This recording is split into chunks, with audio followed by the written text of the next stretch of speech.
ओम शांति। 1 फरवरी 2025। बाबा के महावाक्य। मीठे बच्चे, तुम आत्माओं का स्वधर्म शांति है। तुम्हारा देश शांति धाम है। तुम आत्मा शांत स्वरूप हो, इसलिए तुम शांति मांग नहीं सकते। प्रश्न: तुम्हारा योग बल कौन सी कमाल करता है? उत्तर: योग बल से तुम सारी दुनिया को पवित्र बनाते हो। तुम कितने थोड़े बच्चे योग बल से यह सारा पहाड़ उठाए सोने का पहाड़ स्थापन करते हो। 5 तत्व सतो प्रधान हो जाते हैं, अच्छा फल देते हैं। सतो प्रधान तत्वों से यह शरीर भी सतो प्रधान होते हैं। वहाँ के फल भी बहुत बड़े बड़े स्वादिष्ट होते हैं। ओम शांति। जब ओम शांति कहा जाता है तो बहुत खुशी होनी चाहिए, क्योंकि वास्तव में आत्मा है ही शांत स्वरूप। उसका स्वधर्म ही शांत है। इस पर सन्यासी भी कहते हैं, शांति का तो तुम्हारे गले में हार पड़ा है। शांति को बाहर कहाँ ढूंढते हो? आत्मा स्वतः शांत स्वरूप है। इस शरीर में पाठ बजाने आना पड़ता है। आत्मा सदा शांत रहे तो कर्म कैसे करेगी? कर्म तो करना ही है। हाँ, शांति धाम में आत्माएं शांत रहती हैं। वहाँ शरीर है नहीं। यह कोई भी सन्यासी आदि नहीं समझते कि हम आत्मा है, शांति धाम में रहने वाली हैं। बच्चों को समझाया गया है, शांति धाम हमारा देश है। फिर हम सुख धाम में आकर पाठ बजाते हैं। फिर रावण राज्य होता है दुख धाम में। यह 84 जन्मों की कहानी है। भगवानुवाच है ना अर्जुन प्रति कि तुम अपने जन्मों को नहीं जानते हो। एक को क्यों कहते हैं? क्योंकि एक की गारंटी है। इन राधे कृष्ण की तो गारंटी है ना, तो इनको ही कहते हैं। यह बाप भी जानते हैं, बच्चे भी जानते हैं कि यह जो सब बच्चे हैं सब तो 84 जन्म लेने वाले नहीं हैं। कोई बीच में आएंगे, कोई अंत में आएंगे। इनकी तो सर्टेन है। इनको कहते हैं, हे बच्चे, तो यह अर्जुन हुआ ना, रथ पर बैठा है ना। बच्चे खुद भी समझ सकते हैं, हम जन्म कैसे लेंगे? सर्विस ही नहीं करते हैं तो सतयुग नई दुनिया में पहले कैसे आएंगे?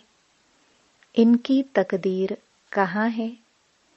पीछे जो जन्म लेंगे उनके लिए तो पुराना घर होता जाएगा ना। मैं इनके लिए कहता हूँ जिनके लिए तुमको भी सर्टेन है। तुम भी समझ सकते हो। मम्मा बाबा 84 जन्म लेते हैं। कुमार का है, जनक है, ऐसे से महारथी जो है वह 84 जन्म लेते हैं। जो सर्विस नहीं करते हैं तो जरूर कुछ जन्म बाद में आएंगे। समझते हैं, हम तो नापास हो जाएंगे, पिछाड़ी में आ जाएंगे। स्कूल में दौड़ी पहन निशाने तक आकर फिर वापस लौटते हैं ना। सब एक रस हो ना सके। रेस में जरा पाँव इंच का भी फर्क पड़ता है तो प्लस में आ जाता है। यह भी अश्व रेस है।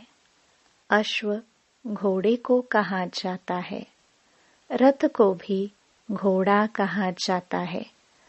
बाकी यह जो दिखाते हैं, दक्ष प्रजापिता ने यज्ञ रचा, उसमें घोड़े को हवन किया, ये सब बातें हैं नहीं। न दक्ष प्रजापिता है, न कोई यज्ञ रचा है। पुस्तकों में भक्ति मार्ग की कितनी दंत कथाएं हैं, उनका नाम ही कथा है। बहुत कथाएं सुनते हैं। तुम तो यह पढ़ते हो, पढ़ाई को कथा थोड़े कहेंगे। स्कूल में पढ़ते हैं, एम ऑब्जेक्ट रहती है, हमको इस पढ़ाई से यह नौकरी मिलेगी, कुछ न कुछ मिलता है। अभी तुम बच्चों को देही अभिमानी बहुत बनना है, यही मेहनत है। बाप को याद करने से ही विकर्म विनाश होंगे, खास याद करना होता है। ऐसे नहीं कि मैं तो शिव बाबा का बच्चा हूं ना, फिर याद क्या करे। नहीं, याद करना है अपने को स्टूडेंट समझकर। हम आत्माओं को शिव बाबा पढ़ा रहे हैं, यह भी भूल जाते हैं। शिव बाबा एक ही टीचर है जो सृष्टि के आदि मध्य अंत का राज सुनाते हैं, यह भी याद नहीं रहता है। हर एक बच्चे को अपने दिल से पूछना है कि कितना समय बाप की याद ठहरती है। जास्ती टाइम तो बाहर मुक्ता में ही जाता है, यह याद ही मुख्य है। इस भारत के योग की ही बहुत महिमा है, परंतु योग कौन सिखलाते हैं, यह किसको पता नहीं है। गीता में श्री कृष्ण का नाम डाल दिया है। अब श्री कृष्ण को याद करने से तो एक भी पाप नहीं कटेगा, क्योंकि वह तो शरीरधारी है, 5 तत्वों का बना हुआ है। उनको याद किया तो गोया मिट्टी को याद किया, 5 तत्वों को याद किया। शिव बाबा तो अशरीरी है, इसलिए कहते हैं अशरीरी बनो, मुझ बाप को याद करो। कहते भी हो हे पतित पावन, वह तो एक हुआ ना। युक्ति से पूछना चाहिए, गीता का भगवान कौन? भगवान रचयिता तो एक होता है। अगर मनुष्य अपने को भगवान कहलाते भी हैं तो ऐसे कभी नहीं कहेंगे कि तुम सब हमारे बच्चे हो। या तो कहेंगे तत्त्वम, या कहेंगे ईश्वर सर्वव्यापी है, हम भी भगवान, तुम भी भगवान, जिधर देखता हूं तू ही तू है। पत्थर में भी तू ऐसे कह देते, तुम हमारे बच्चे हो, यह कह नहीं सकते। यह तो बाप ही कहते हैं, हे मेरे लाडले रूहानी बच्चों। ऐसे और कोई कह ना सके। मुसलमान को अगर कोई कहे मेरे लाडले बच्चों तो थप्पड़ मार दे। यह एक ही पारलौकिक बाप कह सकते हैं, और कोई सृष्टि के आदि मध्य अंत का ज्ञान दे ना सके। 84 के सीढ़ी का राज कोई समझा ना सके सिवाय निराकार बाप के। उनका असली नाम ही है शिव। यह तो मनुष्यों ने अताह नाम रख दिए हैं। अनेक भाषाएं हैं, तो अपनी अपनी भाषा में नाम रख देते हैं। जैसे बॉम्बे में बबुलनाथ कहते हैं, परंतु वह अर्थ थोड़े ही समझते। तुम समझते हो, कांटों को फूल बनाने वाला है। भारत में शिव बाबा के हजारों नाम होंगे, अर्थ कुछ नहीं जानते। बाप बच्चों को ही समझाते हैं, उसमें भी माताओं को बाबा जास्ती आगे करते हैं। आजकल फीमेल्स का मान भी है, क्योंकि बाप आए हैं ना। बाप माताओं की महिमा ऊंच करते हैं। तुम शिव शक्ति सेना हो, तुम ही शिव बाबा को जानते हो। सच तो एक ही है, गाया भी जाता है, सच की बेड़ी हिले डुले डूबे नहीं। तो तुम सच्चे हो, नई दुनिया की स्थापना कर रहे हो। बाकी झूठी बेड़ियां सब खत्म हो जाएंगी। तुम भी कोई यहाँ राज्य करने वाले नहीं हो। तुम फिर दूसरे जन्म में आकर राज्य करेंगे। यह बड़ी गुप्त बातें हैं जो तुम ही जानते हो। यह बाबा ना मिला होता तो कुछ भी नहीं जानते थे, अभी जाना है। यह है युधिष्ठिर, युद्ध के मैदान में बच्चों को खड़ा करने वाला। यह है नॉन वायलेंस, अहिंसक।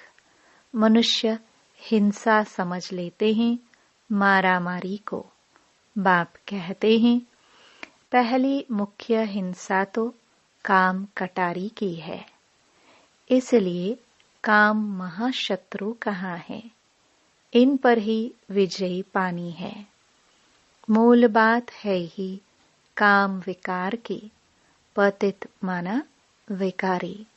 विकारी कहाँ ही जाता है, पतित बनने वाले को। जो विकार में जाते हैं, क्रोध करने वाले को ऐसे नहीं कहेंगे कि यह विकारी है। क्रोधी को क्रोधी, लोभी को लोभी कहेंगे। देवताओं को निर्विकारी कहा जाता है। देवताएं निर्लोभी, निर्मोही, निर्विकारी हैं। वह कभी विकार में नहीं जाते। तुमको कहते हैं विकार बिगर बच्चे कैसे होंगे। उन्हों को तो निर्विकारी मानते हो ना। वह है ही वाइसलेस दुनिया। द्वापर कलयुग है विश्यस दुनिया। खुद को विकारी, देवताओं को निर्विकारी कहते तो है ना।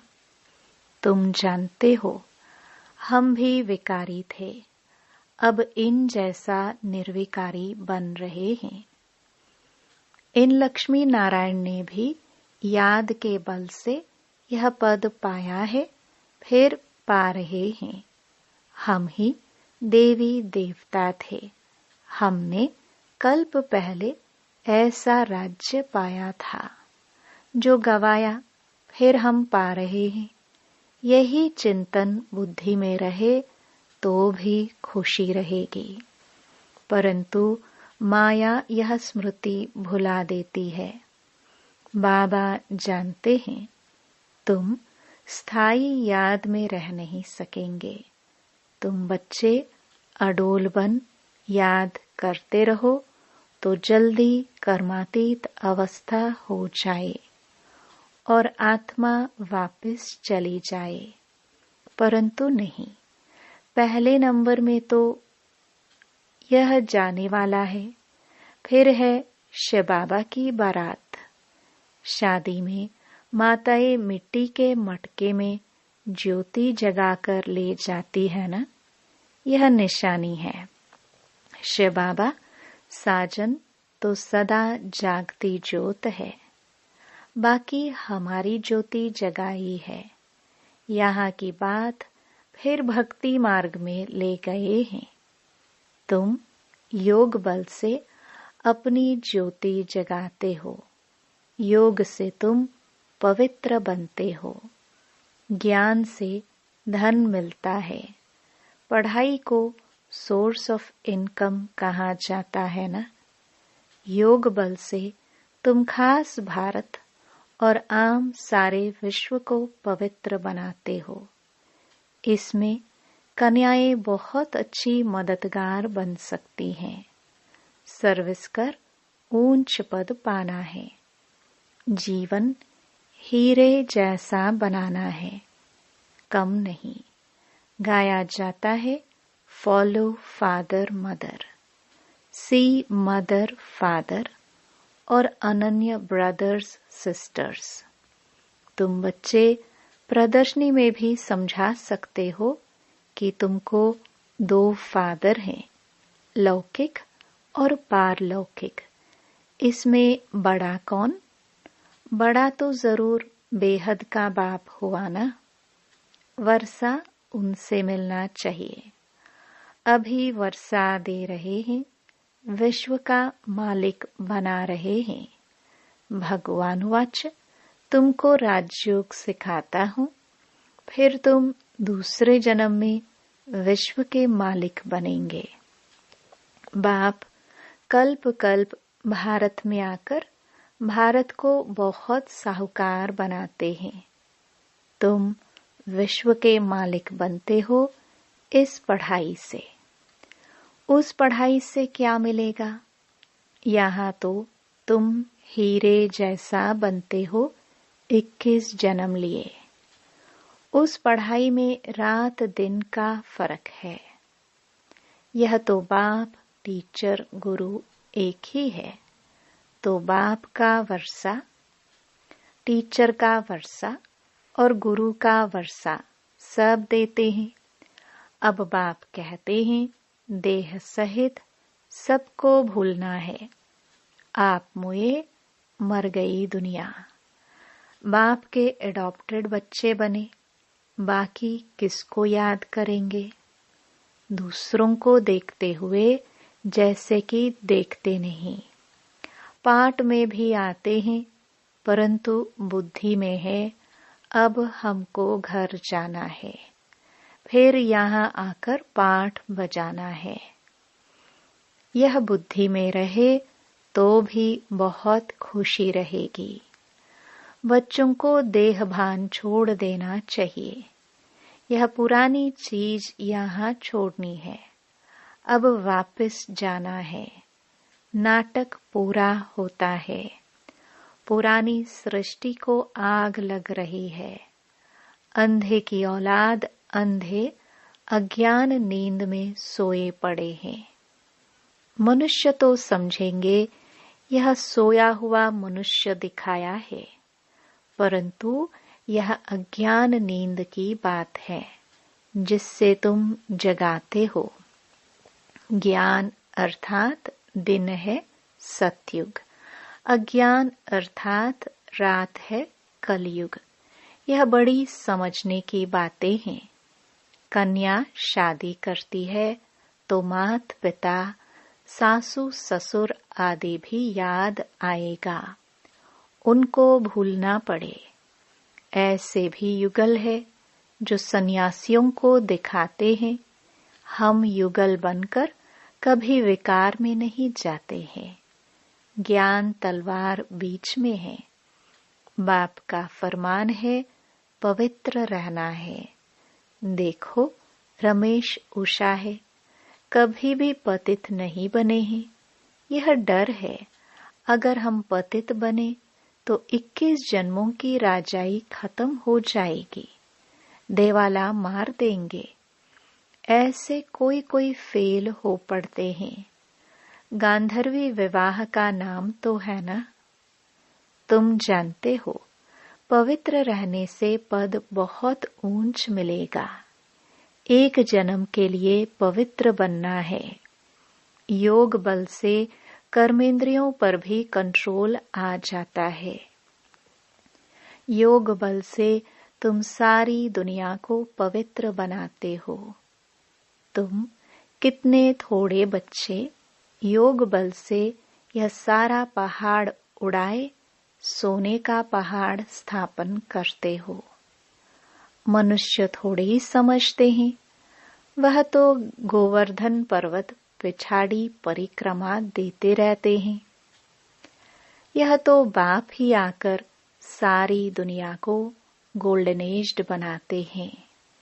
ऐसे नहीं कि हिमालय कोई सोने का हो जाएगा। वहां तो सोने की खानियां भरतू हो जाएंगी। 5 तत्व सतो प्रधान है, फल भी अच्छा देते हैं। सतो प्रधान तत्वों से यह शरीर भी सतो प्रधान होते हैं। वहां के फल भी बहुत बड़े बड़े स्वादिष्ट होते हैं। नाम ही है स्वर्ग। तो अपने को आत्मा समझ बाप को याद करने से ही विकार छूटेंगे। देह अभिमान आने से विकार की चेष्टा होती है। योगी कभी विकार में नहीं जाएंगे। ज्ञान बल तो है, परंतु योगी नहीं होगा तो गिर पड़ेगा।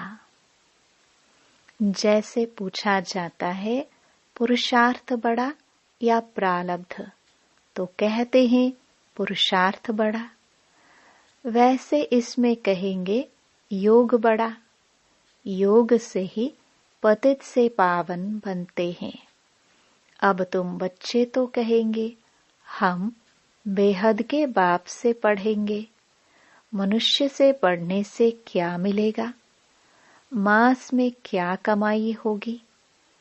यह तुम एक एक रतन धारण करते हो। यह है लाखों रुपयों के। वहां पैसे की गिनती नहीं की जाती। अनगिनत धन होता है। सबको अपनी अपनी खेतियां आदि होती हैं। अब बाप कहते हैं हम तुमको राजयोग सिखलाते हैं। यह है एम ऑब्जेक्ट। पुरुषार्थ करके ऊंच बनना है। राजधानी स्थापन हो रही है। इन लक्ष्मी नारायण ने कैसे प्रारब्ध पाई? इनकी प्रारब्ध को जान गए तो बाकी क्या चाहिए? अभी तुम जानते हो। कल्प 5000 वर्ष बाद बाप आते हैं। आकर भारत को स्वर्ग बनाते हैं।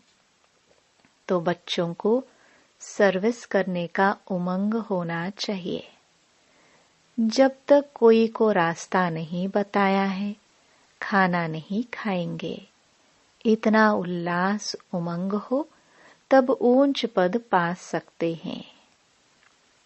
अच्छा, मीठे मीठे सिखिलदे बच्चों प्रति मात पिता बाप दादा का याद प्यार और गुड मॉर्निंग।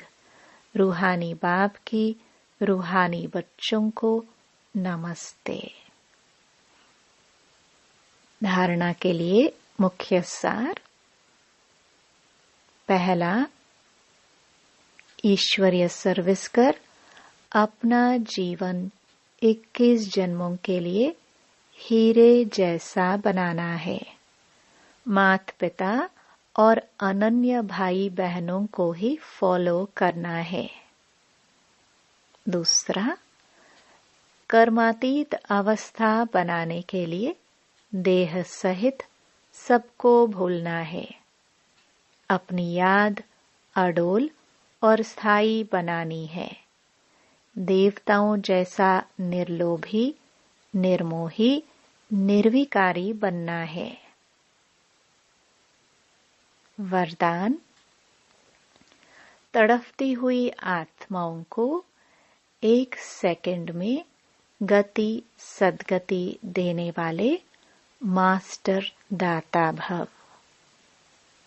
जैसे स्थूल सीजन का इंतजाम करते हो, सेवाधारी सामग्री सब तैयार करते हो जिससे किसी को कोई तकलीफ न हो, समय व्यर्थ न जाए।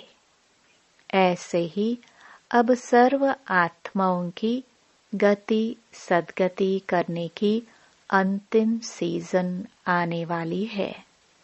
तड़पती हुई आत्माओं को क्यू में खड़ा करने का कष्ट नहीं देना है।